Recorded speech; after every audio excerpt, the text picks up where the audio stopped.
In the summer of 1867, a small farming community outside Sedalia, Missouri, confronted a horror none of them had the language to name.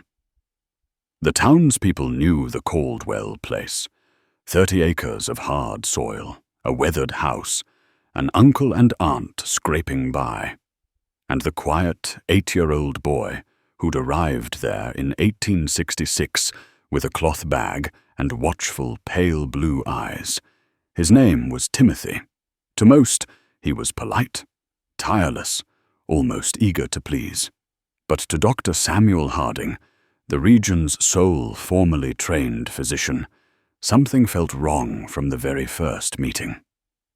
The child answered well, stood still, and held the doctor's gaze, with a level curiosity Harding usually saw only in adult clinicians. It was like being examined in return. Missouri, still raw from the Civil War, was a place of rebuild and grief. Timothy's Uncle Thomas had lost family to battle and prison, his Aunt Sarah to years of childless strain. They needed hands for the farm. A child who never complained felt like a blessing. Then the accidents began. On a blistering August afternoon in 1866, 5-year-old Mary Fletcher wandered near Willow Creek and did not return. Timothy appeared at the blacksmith's door, clothes damp, voice steady. "I found Mary by the creek," he said. "She's not breathing." They found her face down in water barely 18 inches deep. Dr. Harding pronounced drowning. Tragic, not unusual. What unsettled him was the boy's description. Limb position, a snagged dress, the brownish swirl of creek water. Timothy recited details with eerie precision, unusual for a frightened child. When the doctor asked why he'd been there, Timothy said he'd been sent to find a missing calf. The calf turned up 2 days later, grazing far from the creek. At the funeral, Timothy sat perfectly still, head bowed, eyes dry. Neighbors chalked it up to shock. Mrs. Patterson, who farmed next door, noticed something else. Her chickens panicked whenever the boy walked the fence line. 3 weeks later, a retired logger, Henrik Larson, was found at the base of Devil's Bluff, neck broken. Timothy said he saw the man's hat caught on a thorn and climbed down. Bees lay dead around the body, far too many, all in a tight ring. Harding climbed to the bluff. The hives were intact, no signs of disturbance. A fall explained the break. The scene did not explain the bees. In September, 6-year-old Jacob Mills vanished in woods near his family's cabin. Timothy joined the search and navigated the terrain like a surveyor. On day 4, he announced he'd heard crying near an abandoned well hidden under brush and logs. Jacob was there, alive, barely. He died within hours from exposure. The well bothered Harding. The debris wasn't random. It had been arranged, a natural camouflage someone had built. He could not prove the thought that followed. He wrote anyway. Harding began writing in earnest that October. Livestock died across neighboring farms in ways that looked accidental, but didn't feel accidental up close. Chickens' necks were broken cleanly. Calves tangled themselves on ropes that had never tangled before. A prize bull fell into a ditch no sure-footed animal would miss. Timothy was often seen, polite and waving, near the fence line before each misfortune. At the Caldwell house, the boy hovered during medical visits. He asked about anatomy, about what signs proved a person had died, about how long suffering lasted. Harding occasionally fed him deliberate half-truths, a fatality here, a symptom there, to test whether the boy would challenge him. Timothy never corrected the doctor out loud. He simply absorbed the data. "Did they scream when you cut off their arms?" Timothy once asked about battlefield surgery. "Or were they too hurt to make noise?" Harding did not forget the chill that followed. By November, he had 2 journals filled with observations. A child who understood violence like a trained adult and seemed unburdened by empathy. Observations weren't evidence. He needed something undeniable. The chance arrived when Thomas Caldwell injured his back during harvest. Daily visits gave Harding a reason to linger. Timothy mentioned a cave where he went to think. Inside, Harding found bones sorted by type, crude tools filed to points, and drawings, skillful, labeled, systematic. Rabbits, squirrels, birds, dissected, annotated with times to death, reactions to pain, the effects of pressure on the throat. Then the human sketches, a small girl whose likeness was unmistakably Mary Fletcher, an older man at a cliff's edge, a child at the bottom of a well. Notes estimated dehydration timelines and methods to induce panic. Harding had what he needed morally, not legally. He knew any search would be contested. He also knew the boy would escalate. Harding confided in Sheriff William Crawford, a war veteran with no patience for superstition. The two agreed. They couldn't arrest a child for drawings, but they could protect the aunt and uncle, watch the boy, and intervene at the first sign of harm. Harding would visit as usual. He would keep Thomas and Sarah sedated for pain, and deputies would wait just out of sight. At dawn, the farm was wrong, quiet in a way that warns predators are near.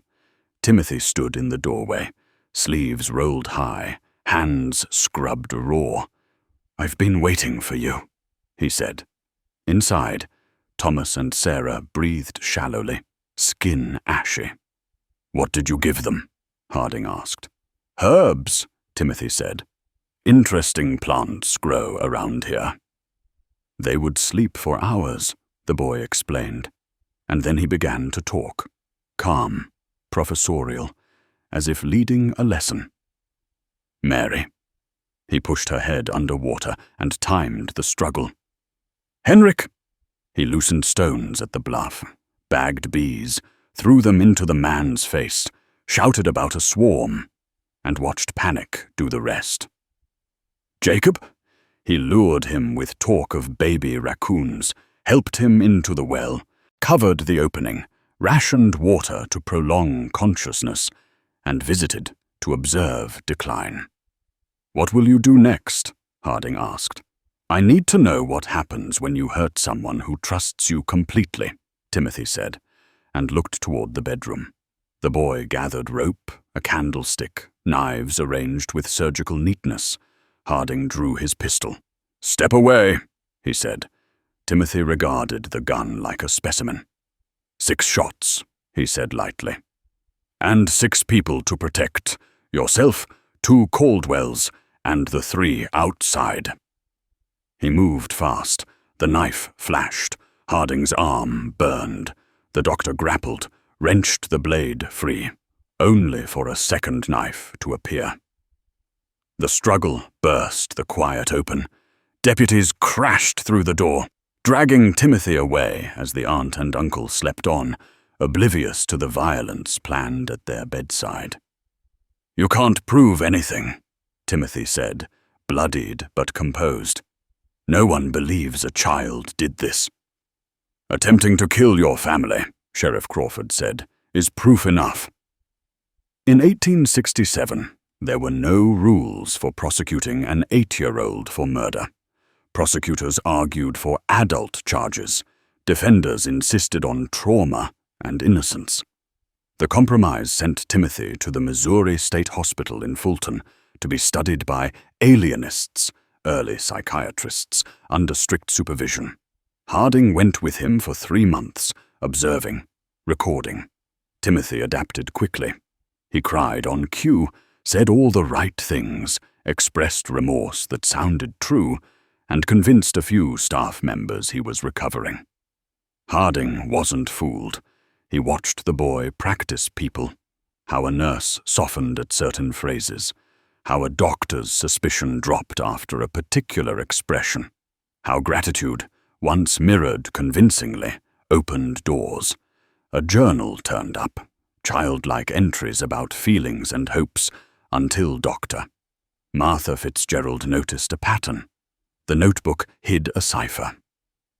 Decoded, it mapped the hospital's routines, staff vulnerabilities, and staged performances with notations like Day 47, tears accepted as authentic. 3 more weeks to establish trust, sufficient for physical contact. Security tightened. Access narrowed. Timothy simply shifted tactics from performance to preparation. In the summer of 1868, he was gone. The official story said he slipped away during a supervised transfer. Harding's final report suggested something colder.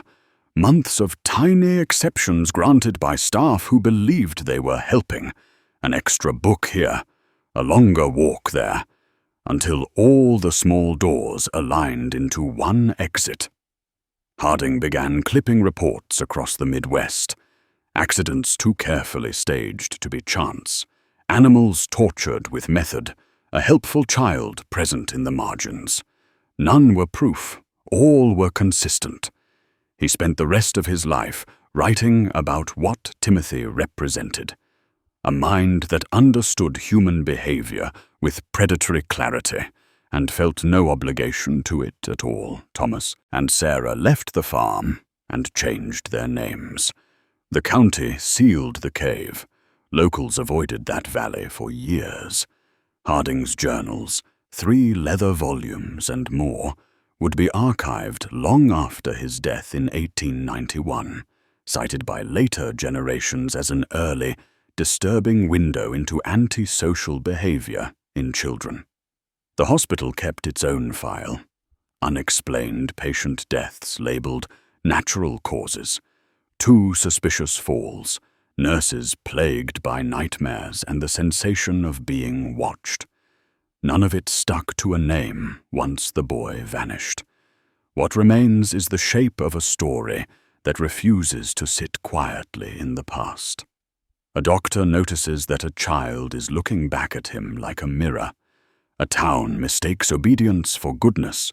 A cave teaches that careful hands can hide cruelty as neat lines and notes.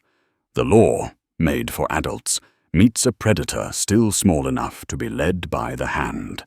And somewhere beyond the record, a boy who learned to perform feelings better than most people feel them, walked out of a building and kept going.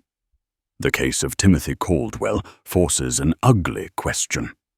What do we call evil when it wears the face of a child and understands us better than we understand ourselves?